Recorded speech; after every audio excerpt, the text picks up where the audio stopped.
Good morning and welcome to the ISS U.S. National Lab Update session.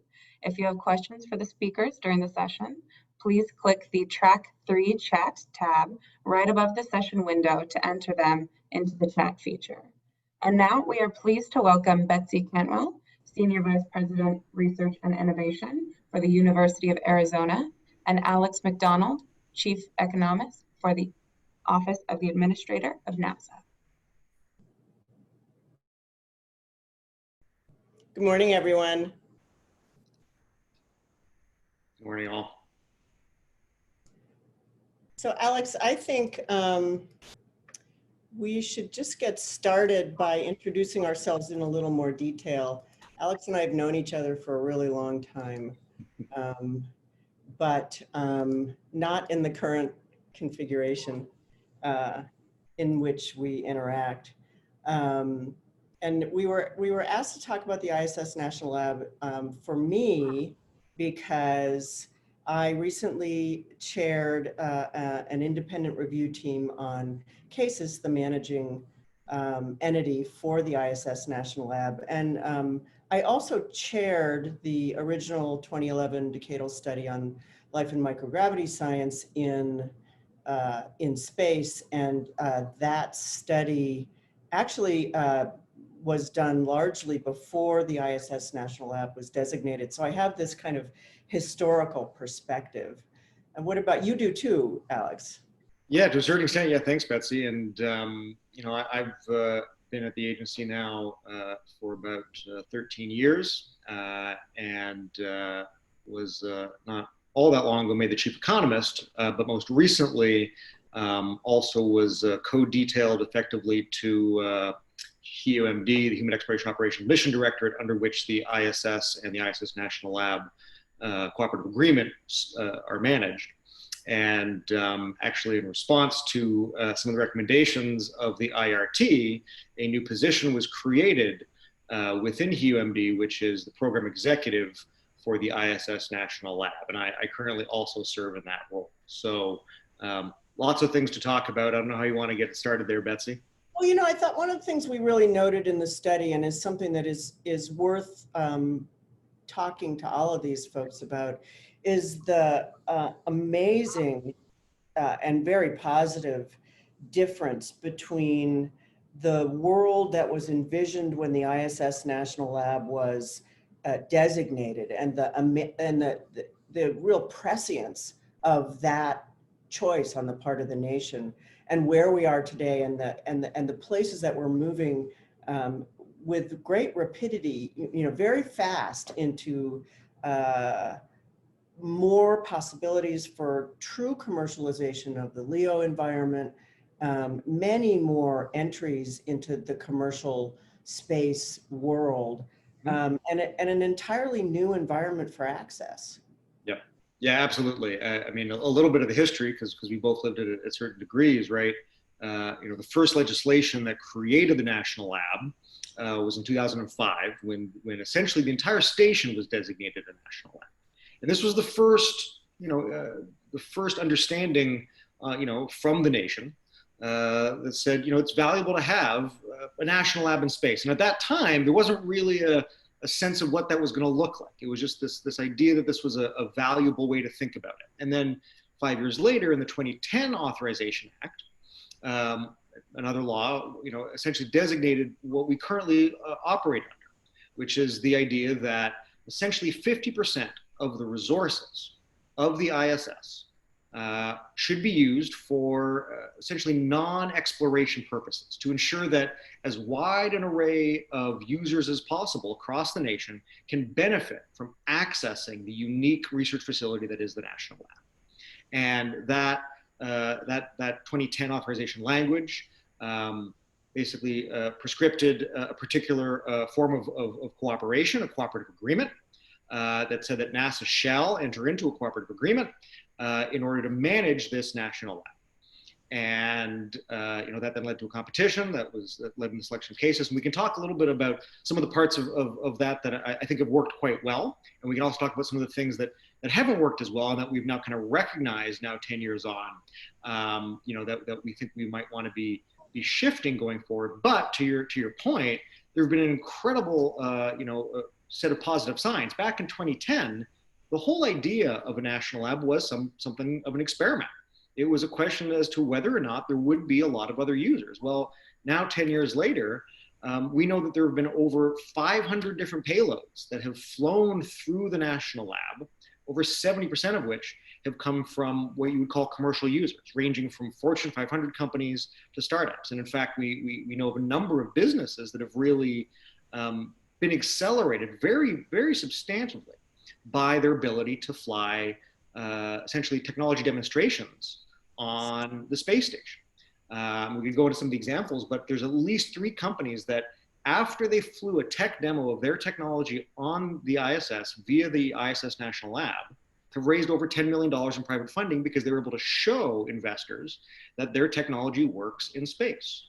And we've also seen a real significant increase in other government users of the National Lab, which was something that we didn't really have solidified in 2010. Over the last 5 years, the NIH and the NSF have spent over $40 million funding payloads that then fly through the National Lab. And this is an important part about the National Lab operating model, which is that the NSF and the NIH and commercial companies, they don't pay to use the National Lab. It's a public service for use by people who have important, valuable research questions they want to investigate, important technologies of benefit to the national enterprise. And so they fund their own projects, the NSF and the NIH, and then they work with the National Lab to fly. And what's just been really exciting is that we have seen a huge proliferation of users that really is much more than I think, well, certainly much more than we had in 2010. And I think if people had kind of said, leaving aside various business models, which I know we'll get into, if we'd looked at it in 2010 and said, 10 years later, we'll have seen 500 different payloads fly with a large number of them being commercial, I think we would have said that would be a good result. So I think on the whole, the National Lab enterprise there has proven to have value. But there are also a number of issues, and we can either get into those now or we can kind of stay on kind of questions of what parts we think are working, Betsy. Let me just add a little bit onto what you said, and then I'm happy to get into business model, because that's something we focus a lot on the IRT. And in full transparency, just so everybody knows, because this was just announced, but I did personally agree to serve on the CASIS board. I joined 2 weeks ago, so I am a real newbie. But that choice was made on my part because of something you alluded to just now, Alex, which is that this asset provides truly unique access, and it is not a permanent asset. It has a finite lifetime, which we could guess at a little bit, but on the order of a decade, which is not, as we all know, in coronavirus times, time goes really fast when you're trying to get a lot done. So let me reflect for just a minute, Alex, because I was in essence kind of there in the middle of the discussion in the 2008, 9, 10, 11 timeframe, and really my perspective, and I was deeply involved in the science, so maybe it's biased, but was that we, as a nation, we thought there is a lot more room for access to the ISS to conduct science that will become commercial outcomes. Mm-hmm. What we missed was the speed with which commercial entities themselves will drive the value of that access, I think. And that there is now, in the DoD technology readiness level sense, there's a great deal of TRL 5, 7, 8 that wishes to fly instead of just the beginnings of science that become translational. Now, I happen to believe that the value of the ISS to all of us is as a translational platform. But translating doesn't have to start with basic science necessarily. Yep. Go ahead. Well, I was just going to say, so that's sort of, that's why I called the designation prescient, because providing open access like that in a construct, I work, and Alex knows this, I worked at national labs much of my career before transferring to academia. And national labs have a purpose and a reason for being that is somewhat broader than the ISS National Lab. But what the ISS National Lab does is it provides access effectively to all. Obviously, we have to make choices, but it is a remarkable user facility, really remarkable. Yeah, and I mean, I think there's a lot there they said is really important for folks. I mean, I actually can't emphasize enough that really anyone who's interested in this really should read the IRT report and the NASA response to it, because I think it gives a lot of background on the history of kind of the ISS National Lab enterprise and some of these questions of the business models that have been kind of open questions. And my engagement with the National Lab, to a certain extent, actually goes back to the 2010 competition when the solicitation came out for cooperative agreement. And we've kind of forgotten it to a certain extent, but back in that day, there was a very particular model that people thought was going to be what the National Lab was going to be operating on. And you can actually go back and read it. It was called the Pro Orbis model.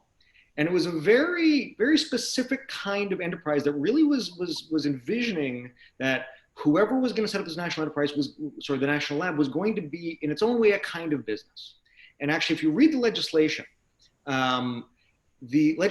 says, that the National will provide an initial $15 million because it was expected at that time that an enterprise would come in and become a self-sustaining business. And in many respects, I actually think that was kind of misguided. And of course, I'm biased because at the time in 2010, I actually, as a contractor, and an economist at NASA Ames, I actually sent a note to Mark Uran, who is actually a great friend and a colleague, and actually became a mentor after I sent him this note. And I said, hey, you don't know me, but I read this business model. I don't think it's going to work. And we actually had a great conversation after that. But one of the things that it expected that it would do is that it would be getting in huge amounts of private capital to achieve essentially what are national missions. And I think that's one of the things that we've learned, which is that the National Lab has been very good at actually getting payloads to the space station that meet a wide variety of users' interests and achieve important outcome for those users. But it has kind of fallen into some challenging areas when it's been perceived to be competing with some of these commercial interests.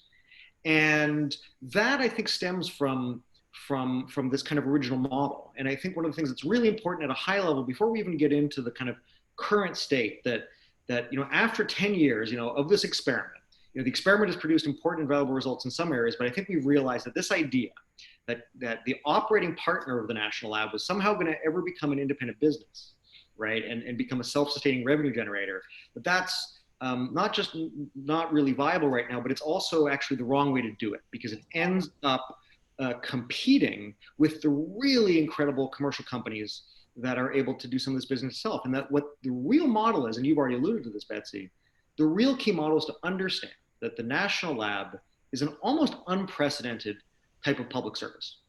It is a public service entity, and it's actually something that the IRT, I think, very rightly identified as it's really a multi-user facility of a national lab. And that, going forward, the really critical element is going to be making sure that it is as effective and as productive of a multi-user facility as we can possibly make it over the remaining lifespan of the ISS. So I want to grab onto that, Alex, and have us both talk about something we really identified in the IRT report, because it's right at its kind of infancy and is a perfect time to do a call out to all of you who are listening to think about how to participate, which is that those of us on the IRT, particularly people like me who have a long history in the Department of Energy laboratories, which run user facilities, formalized user facilities, but generally is that one of, because of this perspective that has only slowly shifted to the ISS National Lab as a really unique public service, we haven't really built a viable user community that interacts both with the funding agency, with NASA at this, and with the operating agency, which is CASIS, as a formal oversight body. And we made a pretty strong recommendation that that should really be developed. There are plenty of users. The 500 flights that have been done of a variety of different kinds of projects right there say that there are users already who have, many of whom have paid their own money to get access, many of whom have come in through the university route. They form kind of a nascent idea for what that user group could do, but they is an advisory method, which I think might have helped us see what was coming faster than we did.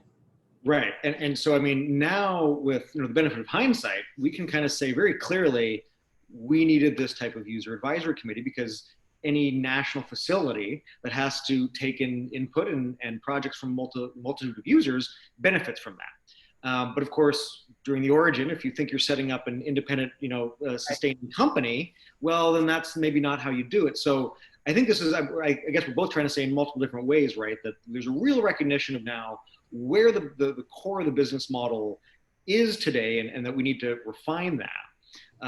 The user advisory committee is one of the most important recommendations of the IRT, and one of the top priorities of what NASA has taken in terms of its response to the IRT. I might, now that you've mentioned it, Betsy, kind of also mention a number of the other things that were kind of priority topics, because that's one of them. As I mentioned, one of the most important ones was actually establishing a program executive role for the ISS National Lab. Thank you. I was going to go there next. So, and it might sound trivial. I mean, there had always been a liaison to CASIS, but it had never had an individual who was, essentially responsible for oversight of the cooperative agreement, which is the instrument by which NASA engages with the operating partner CASIS. And I think it's a really important step, because it signals that NASA understands that although CASIS is kind of the operating entity for this partnership, NASA is also responsible for the results of this enterprise. And the $15 million that NASA sends to CASIS to assist with the operation is actually the smallest part of the resources of the ISS National Lab enterprise. The most important resource of the ISS National Lab is 50% of all of the astronaut utilization crew time and 50% of the upmass. And if you add up the cost of those things, you end up in an enterprise that's a few $100 million worth of value at full cost. So this is a really important and very significant national enterprise. And so, setting up a program executive kind of indicates that the agency is really prepared and beginning to manage it at that level, recognizing, that the operating partner for this is CASIS, and that the execution and the implementation, is at that side of the house. And it's not a perfect analogy, but I do occasionally make the comparison to how NASA works with JPL. It's not the same. I want to be clear, but JPL as a laboratory is independent of its operating partner, Caltech, right? And again, it's not perfect, because that's a contract, and it works quite differently. But there's something to be learned from kind of looking at that in the context here. So one of the things we did in appendices to the IRT report, because it was a little bit outside of the scope that we had for the few months that we had, was the nation has a lot of experience with what I call management and operating contractors running really significant national capacities. The DOE labs are the prime example, but NSF has done this repeatedly. And we point to a number of examples because we felt that philosophically, just as you said, that's much closer to where the ISS National Lab should be in our national perspective. And we have a question coming in, which I think is right on point for where we're talking. So I'll read it to you, Alex, and then we can answer it together. When do you expect to see, if ever, the National Lab become a commercial entity? Does it remain a public service for the long term? And if so, how do we demonstrate the value of an investment? And I'm gonna start on that with the end of that question, because we have a lot of examples, as I just pointed to, where we understand the value of a federal investment in a national lab or in a significant science facility by creating metrics that are measured every year. Yeah. But they are measured by the host agency. So there is a funding agency, which in my mind, and really the IRT came to this perspective, is it's an abdication of responsibility to suggest that you take taxpayer dollars, put them into a really incredible and impactful enterprise, and then look away without holding that entity to certain critical standards that taxpayers need. So I would leave to you to ask it, to answer. I have an answer, but whether the national lab will ever become a commercial entity. Yeah, and it's a great question. You know, and we've thought about this a lot. And obviously, you know, in the past, I would say, you know, folks at NASA thought, you know, maybe it would be.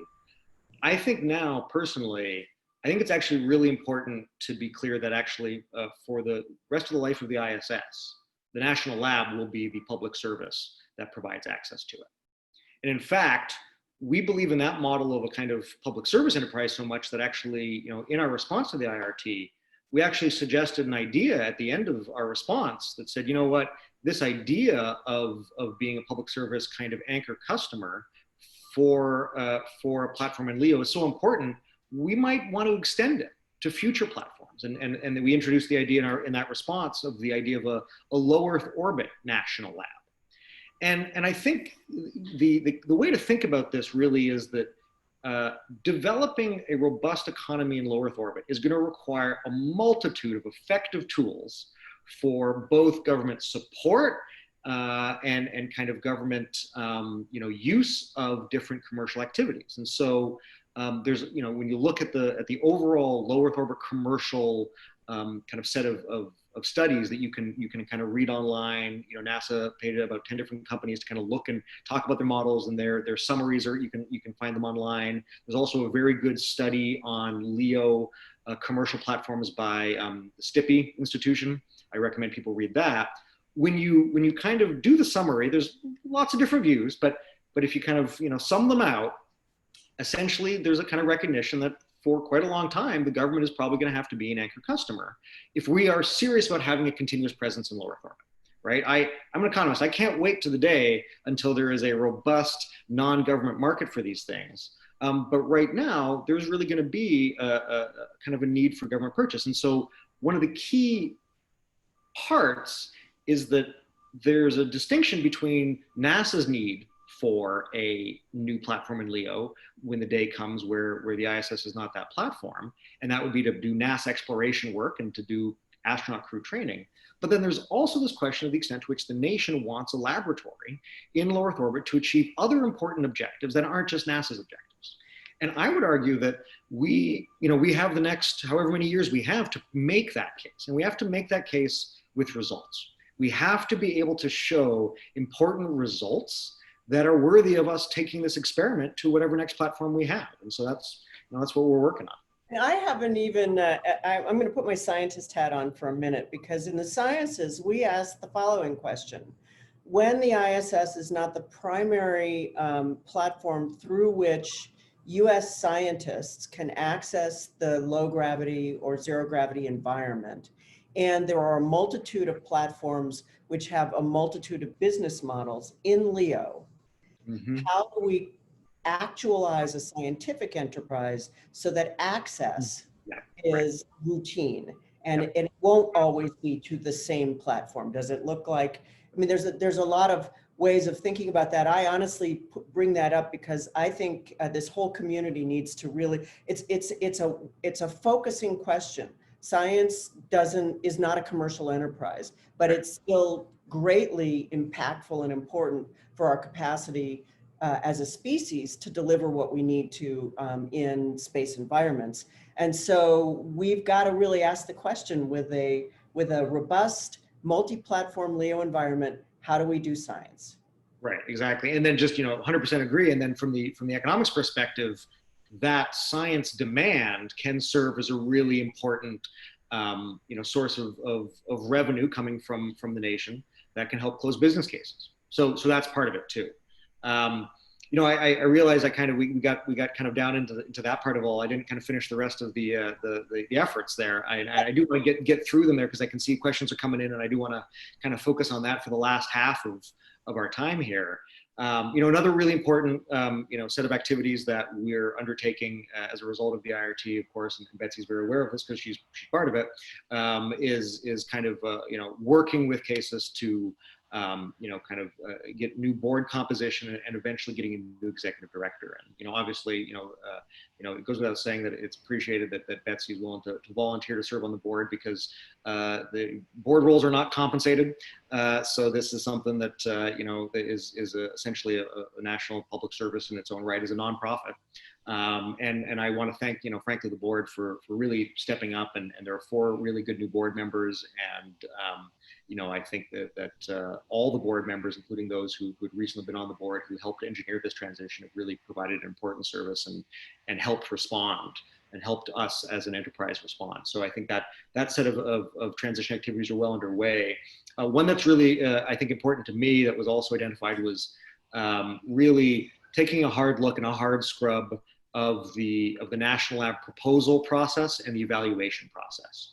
Yeah. And you know, this is something the IRT had found a number of things that just kind of weren't really, I might say, best practice within the space community. And so we've actually been very fortunate to have really expert kind of advice from the NASA side of the house, including our chief scientist, who've been working with the case of staff to kind of really make this proposal process, right, the type of, you know, annual or you know, multiple times annually, you know, annual calls, regular calls that go through the types of review processes that are very, you know, understood within the science community, and kind of doing away with these kind of things like the value impact assessments that have been kind of done and were very kind of, I would say, consultancy in the past. And so I think that's a really important one, because I think that process, NASA actually does multiple reviews of difficult technical and science processes quite well. And you know, NASA isn't going to be doing these reviews. CASIS is still the implementing org for that. But now that we're recognizing that we're kind of really a team on this, we're just helping kind of pass on the best practices of that. And I think that's going to be a really important part. You mentioned the UAC, which is one of the critical elements. I've just got 2 more here, one of which I can say is kind of a recent result, which is that, you know, there are different science users of the National Lab, including the NASA programs, and they have different objectives, right? We have the Human Research Program, who has essentially as its objective understanding human biology to enable NASA's exploration missions and our human spaceflight missions. We also have now the Biological Physical Sciences division of SMD, which is really an exciting transition, because that used to be within HEO, and this now really makes biological physical sciences, you know, on an equal footing within the science mission director with planetary science, astrophysics, heliophysics, and earth science. This is actually kind of almost one of the unsung, really exciting developments, I'd say, the last 5-6 months, because it really has a lot of potential, and I think it's an important move. And so what we did is we kind of, myself and the directors of BPS and HRP and the ISS program manager, and we all basically signed an MOU saying, you know, we agree to kind of share our results and collaborate and make sure that we're coordinating all of our different research programs going forward, to make sure that we are, you know, both not unnecessarily duplicating effort, but sometimes, you know, actually doing different areas or different sets of research in the same area can be very beneficial, as long as you know about it and you're working together to cross-pollinate those ideas. So that MOU actually, I think, is something else that was really in direct response to the IRT, to make sure that NASA is doing its work to coordinate the ISS National Lab research portfolio with the other similar types of research portfolios, ensuring clear delineation, but also collaboration when possible. And then the last one I just wanted to highlight is that, you know, we're going to be updating, you know, the cooperative agreement. And that's really going to provide us the opportunity as an enterprise, as a team, to really sketch out these clear delineations about what the new strategic priorities are going forward, taking, you know, the fullness of the critique that has been provided, and really charting what I hope will be an exciting new course that we're going to have more users for. And really, you know, I'm still really excited about those results that really will come from science, but also from translational research and from commercial research. And so anyways, that's the set of things that I wanted to make sure we hit, because I want people to know that, you know, there's a set of activities that we're actively working. I think we're seeing really exciting progress in some of them. Long way to go. This is, you know, I'm an old sports fan, so I've often referred to this year as a kind of a rebuilding year, right? Yeah. I mean, there's a very significant critique, and NASA's taken that to heart. But we've taken it to heart, and we're actively working it because it's such a valuable enterprise, because the platform is really an asset to the American people, and we owe it to the nation to make sure we get every important science and every important commercial development out of it that we can while we have it. Yeah, I mean, we completely agree, IRT based. We're getting a bunch of questions, Alex, Yeah, and totally. One really good question is where can we access all of these lessons learned? I'm not sure I have an answer to that, and I'm not sure NASA does, but it's a great question. And my bias would be that's the kind of thing you roll up in a large annual sort of user group conference, is absolutely what have you as a community learned over the past year that we need to absorb into the running of the entity one way or another. Yep, I think that's right. I think there's a lot of kind of you know, tacit knowledge, lessons learned parts of this that I think do kind of get rolled up in those types of reports. I would direct people to you know, our LEO economy website. This is nasa.gov/LEO-economy. And that has a number of different links to the reports that I've been mentioning. And those tend to be the NASA reports, the NASA paid for ones. The STIPI report is an independent one, but you can find that just by, you know, Googling or using your search engine of choice, STPI, you know, commercial LEO platform, and you'll find it. So, I mean, I think the best single resource that NASA has is the LEO economy nasa.gov site. But there's lots of other ones out there that you're right. I mean, I think there's a good public service in rolling them up. And along the same lines, there's a question about the NLAC, the ISS National Lab Advisory Committee. We commented on this a lot in the IRT, was really mandated, but never actually turned into what the original legislation envisioned. And I will just say, you know, the biased answer, in the mind of the IRT, and we talked about this a lot, we felt it was actually part of the problem over the years, and that really ought to be viewed as consonant with a user advisory group. In other words, that it was the users across the commercial space sector, the science sector, and all of the translational work that's been done that really ought to form the basis for the NLAC. Yeah, no, 100% agree. And to get down into the weeds of, you know, of different types of advisory committees, because that's what we get to do here in DC, you know, because the question there was, how does it differ? And I would say that just like Betsy said, kind of in purpose, we don't think it does. But, you know, in the NLAC as in legislation was essentially prescripted to be a FACA committee, which has particular prescriptions around its use. And I think around last year, there was you know, an OMB kind of circular that basically had asked for essentially reducing FACAs in an effort to reduce the overall number of FACAs. And so NASA had put that up as one of the options. And that was then announced in an OMB kind of circular or in one of their annual reports as essentially one of the FACAs that will no longer be serving. So it is different in the sense that it is not a FACA. And frankly, we think that's a good thing, because what we want is the User Advisory Committee to advise the executive director of CASIS as to how best to operate, you know, it's part of the role of the national lab. You know, a FACA has to essentially advise the government.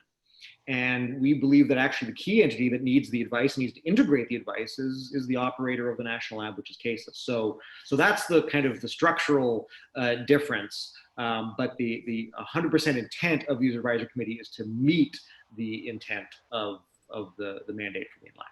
And that gets to, I'm just sort of glancing at the chat here, seeing a number of questions really seem to be from commercial entities asking how is the IRT report and NASA's response likely to change our commercial entity perspective on access and utilization of the national lab. I mean, my bias to go back, and I will repeat this often, is without a seat at the table in what we recommended to be the user advisory group, very much the voice of the commercial entities in aggregate was missing. Yeah. So I think that voice has been missing, and so that's kind of it's limited our ability to really kind of come to a full understanding of how to incorporate commercial objectives into the broader mission of the National Lab. Because one of the important things to understand about the National Lab, and I think it's clear to a number of folks, but it's worth reemphasizing, is that the National Lab is there to serve a number of purposes, not just commercial activities. It's there to achieve important science results. It's there to demonstrate important technologies for other government users. It's there to achieve important educational objectives. But increasingly, commercial objectives are seen as really one of the actually highest impact areas the National Lab has had, and one of the important focus areas. And I'd say there's a couple of different ways. So I think Betsy's really articulated the importance of user advisory committee as being the body to gather the input. But there's also two I might kind of call kind of program lines of effort that pertain to this.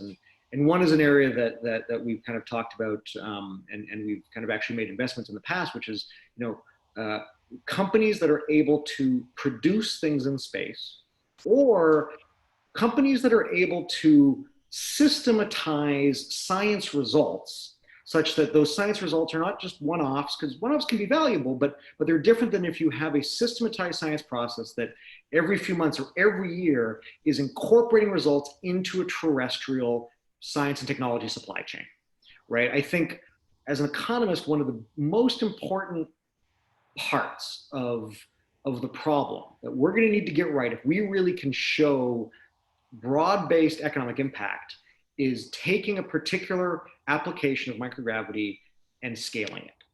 And that scaling can happen in making things in space for terrestrial use, which is a hard problem, or it can be in the area of scaling particular science processes that are regularly part of the supply chains of knowledge here on Earth.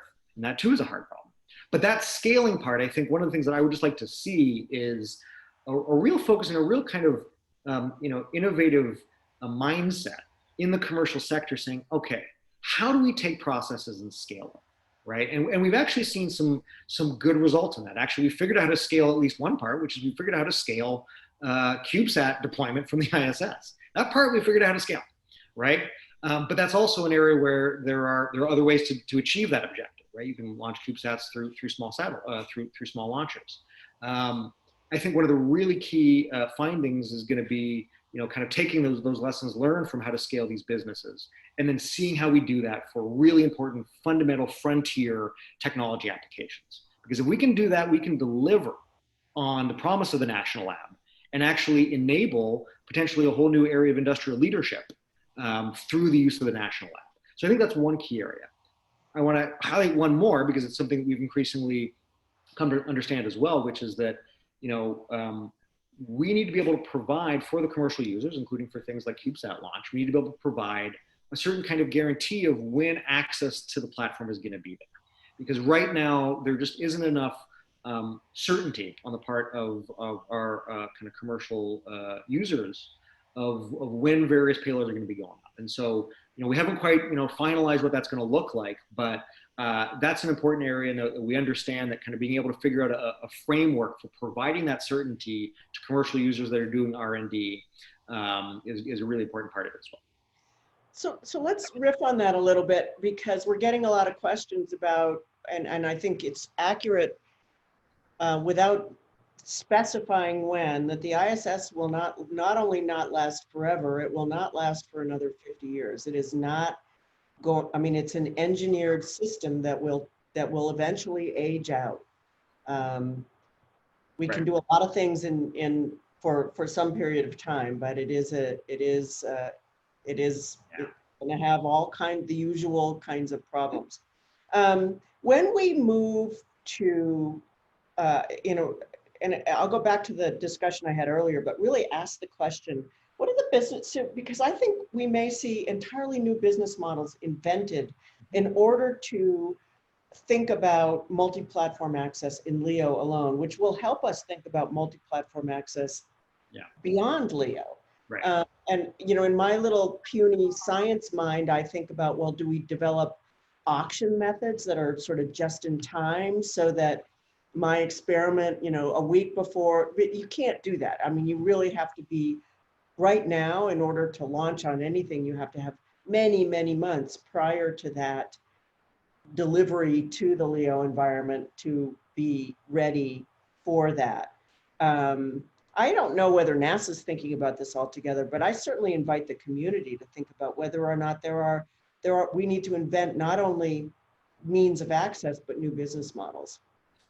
Yeah, and I mean, I think certainly NASA thinks about that a lot. In fact, NASA is always kind of searching for any business models that will come in and provide any revenue that's not NASA's, because currently, you know, the 100% funder of the only space station in low Earth orbit is NASA and its international partners. And you know, I think there's a lot to be learned from the now. I might, you know, kind of, we can almost say a really successful commercial crew model, right? I mean, commercial crew wasn't just companies out there innovating and developing their own systems. Commercial crew was out there because NASA had needs and requirements for flights of its astronauts. And it took a different approach to achieving its own objectives and frankly, using the taxpayer money to achieve those objectives. It said, we want to buy services. We want to buy the services of launches to the space station. And, you know, NASA funded these developments to the tunes of multi-billions of dollars. I mean, these were efforts that were funded by NASA, and NASA is the anchor customer of them. However, the way that we did that in terms of thinking about how our approach can enable other business models to emerge, one of the key criteria for commercial crew was that NASA doesn't own that hardware. And that importantly, the companies have the legal right to be able to sell their services to other people who can buy it. And I think that's the key part of the business model that we want to take forward to a new platform in LEO, which is that in all likelihood, the core requirements for a new platform in LEO are going to be based around the NASA requirements, because we just don't see, I don't think other people really see too many other sources of revenue that will be able to match the, you know, the billion-dollar class needs of the government in LEO. However, if we purchase services from a commercial platform, then that platform can also figure out what other business models emerge. And right now we're doing the early stages of experiment with that on the ISS itself, really just as a way to learn how this is going to work. And it's going to have its challenges, right? It's NASA trying to figure out how to open itself up to these new models. But frankly, I've been very, you know, encouraged to see how rapidly NASA and the ISS program have been moving to do that. One of those areas is opening up to private astronaut missions. Right. So now if you fly up on a Dragon or a Starliner vehicle, there is a policy in place that says you can pay at a heavily discounted rate for the services on the ISS that you need to survive, because those have a cost, and they have a marginal cost that is essentially additional to the taxpayer. But we're willing to kind of subsidize that in order to get new demand started on this, right? And the companies can pay essentially a marginal cost of that. And that's one new area of kind of business models that we're hoping will emerge. We hope many people will be paying their own funds to go to commercial space stations in the future. That is the type of vision that we are trying to encourage into reality through these policies. And then another one is simply just the very fact of this commercial use policy. If you are, you know, doing an important R&D endeavor, or an important science endeavor, an important education endeavor, you can go through the national lab, and because, you know, your activity is deemed to be of value to the nation, you don't have to pay for access. But if you just have something, if you want to just fly a tchotchke up to space and sell it down and sell it at a margin, well, in the past you couldn't do that, but now you can. And you can through the commercial use policy that NASA has enabled, because we're also interested to see how that market emerges as well. And so our approach to business models is we're trying to figure out how to within the structures that we have as government, enable as many outlets as possible for those business models to be tried and to see which ones emerge, so that the next time around when we develop a new platform, we're going to have as much information as possible to know what are the ones that we should prioritize, and how do we think about, you know, maybe the government not prioritizing, letting the market figure it out, right? And so that's the kind of information we're gathering through these initiatives. And Alex, you reminded me, we alluded to this or even talked about it earlier, but I want to highlight that in 2010, the perspective of Congress was that there wasn't enough interest in the ISS National Lab, and that part of the role of the managing contractor was to stimulate that interest. And that role today is not to stimulate that interest, but to channel it, optimize it, provide capacity, basically follow the lead of, as opposed to stimulate. Very different role for them. And Cases, speaking as a very new board member, but I think Cases understands that and is in this kind of shift mode to the provision of that access in the role of listening to the community as opposed to trying to stimulate the community. Yeah, no, I think that's right. Nothing more to add on that one. Couldn't agree more. Let's see what else we've got here. We've got the different platforms. I don't see any other specific questions. I do want to, because I have a moment, commend Alex for stepping into the role that he did. It was something that we felt very strongly about in the IRT, and asked ourselves at the time, we know the kind of person NASA needs to put in this role, but we're not sure who's going to be willing to step up. So thank you, Alex. I wouldn't say that it's necessarily hard, but it really takes a lot of attention. And you know this, Alex and I have talked about this. It takes a lot of attention and focus and the ability to think about business model in addition to science and product and commercialization and all of those aspects. That is, a developing experimental process to facilitate business models that work in LEO. Yeah, I mean, obviously, thanks for that. It's very kind. But I'd say in many respects, it's just one of those areas where I think everyone sees the real potential and how core using space stations are successfully to the future of human space exploration and development at low Earth orbit and elsewhere. As an economist, right, I often think about all of our grand ambitions as a community, right? Well, we want robust economies on the moon, and we want robust economies on Mars. And I'm an economist, so I'm very practical and sometimes somewhat dismal in my kind of thinking as it pertains to the profession, right? And my general view is, hey folks, if we can't figure out how to get these business models in low Earth orbit, we're gonna have a much harder time elsewhere. And so for me, figuring out how to get other sources of value other than just NASA's missions really delivered, right? And delivered with the support of the taxpayer. We can never forget that, right? I mean, the National Lab Enterprise and the ISS we are doing this on behalf of the nation, on behalf of the taxpayers. And so the returns need to be things that folks can see are really valuable. And I think we're doing a pretty good job on that. But that's the challenge. We have to be able to show a multitude of successes commensurate with the value, because we want to be able to make the case that we are going to be perpetually in low Earth orbit. I mean, it's policy now, through a collaborative study that I helped lead with the Department of State, Department of Commerce, that we submitted to the National Space Council at this point a couple of years ago, where we basically said it was, the goal of all of us and of the nation to have a continuous U.S. citizen presence in low Earth orbit.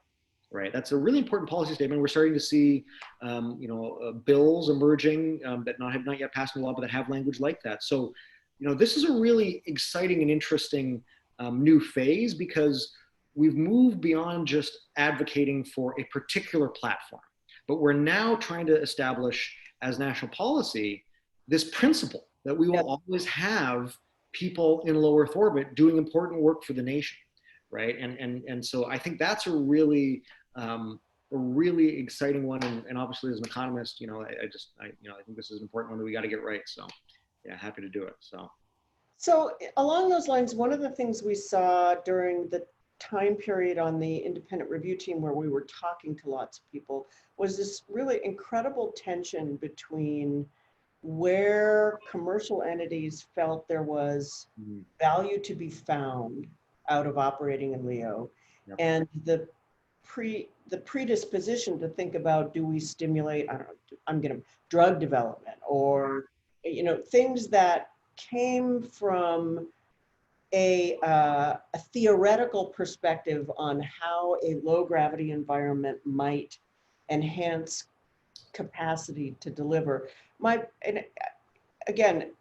came out of that, and I went in with a bias and came out with the same bias, which is, this is an environment where we really need to listen, because like many very new things. Actually operating at scale in LEO means listening to those who are thinking about it and doing it in a very different way than we have terrestrially developed commerce. Yeah. No, I agree. Yeah, continue. So again, I think an open call to this community that's listening to, and maybe this is a good place to sort of segue to an end game. For those that are listening and are interested in the idea of, and again, I think it's really still nascent, it's developing into productivity, is that user advisory group concept. There has not been a general call for that yet. I think I can speak for the folks who are actually down and in doing the real work at cases, that they're thinking hard about how to get this rolling fast. If you have thoughts and ideas, you can run them up through Alex. You can run them up for me as a board member. We'll get them to the right places. I don't know if there's other opportunities to engage that we haven't talked about yet. There is one that I want to add in, and I think it may help folks as they think about engaging with this new era of commercial activity related to the space station. And it requires just doing a little bit of kind of internal HEOMD program management, but I think it's worth people knowing. So the ISS National Lab program effectively sits under the Commercial Spaceflight Division, which is managed by Phil McAllister. And that's going to be where it's going to be for now, at least. But there's another kind of program item within that division, which is related to some of the things we talk about, which is the LEO commercialization program. And one of the key parts to understand there is, and that's kind of actually being run by someone who's been newly selected, which is Angela Hart, and she's down at JSC. And they're responsible for things like the private astronaut missions, right? And currently they're the ones responsible for the commercial use policy.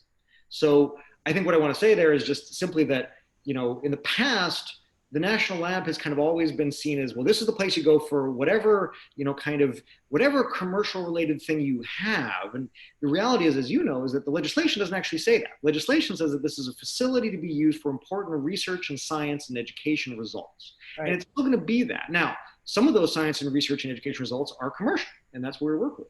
But if you have something that's, you want to go do a TV show or a film, or you want to fly some people to the space station, actually, you don't go to the National Lab for that. You go to Angela Hart at JSC. And we didn't have that distinction in the past. And so this is NASA continuing to evolve through listening to the needs of the community. So I just wanted to put that plug in there that when you think about if you're really doing a commercial thing and you really think that you have some ideas related really to just kind of straight commerce, and you want to figure out how to use crew opportunities for private astronauts, or you want to figure out how to use straight commercial use that isn't really there to achieve a science or technology kind of R&D goal, but it's really more of a straight commercial play, call Angela Hart on that one. So I just want to provide that one as another point of contact. Thank you, Alex. And certainly from the case's perspective, as a new board member, I have very little to add. I am just on the uptick, but I encourage everybody to think about this asset as a remarkable asset with a finite lifetime, and we all need to truly work together to optimize that lifetime, really for the benefit of the country. It has international partners, they have their access points. A lot more could be said at some later date about the incredible, just the way that the ISS has reflected the international community's ability to work together. Very, very rare in that respect also, having cut my baby teeth on some of those interactions before the ISS was built. But we're out of questions. I think it might be useful to give people in the Zoom age 5 minutes to go take a bio break or otherwise prepare for the rest of the day. This is a really cool event. I'm going to attend as much of it as I can. which will mean coming in and out through the day. Please don't hesitate to reach out to me. I highly likely won't have the answers to your questions, but I'll figure out how to do that. And I know Alex will do the same thing. Yeah. And I got just as a wrap up here from my side, I mean, it's been a great chat. Thanks for being willing to do this, Betsy. Hopefully folks have got something out of it here. I know I already have. But I just want to really actually just end by just thanking, frankly, all the CASA staff who have been working really diligently and with really good spirits, to kind of really transform the model and kind of really enable the next decade of research on the space station. I mean, there's just an incredible group of people who are just so committed to the mission and really, being willing to change and evolve in response to the IRT. I also want to thank all the board members, who've been coming on and the old ones who helped kind of, engage in this response effort. And then also, I really can't be remiss in not also thanking, frankly, all the folks down at JSC who do all the hard work to rack and stack the payloads and get them to the space station. I would say one of the most fun parts of taking on this new role that was different than what I got to do before is working with that team at JSC who actually have to pack all the bags in the cargo vehicles. And it's kind of like the most exciting,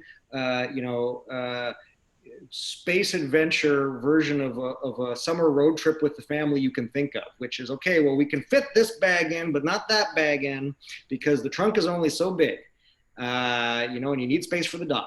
So it's really just been a delight working with that team, the OZ team in particular down at JSC. And so I'm only doing all this thanks just because I want people to know who are listening that, this really is a national enterprise. This is not a small startup endeavor.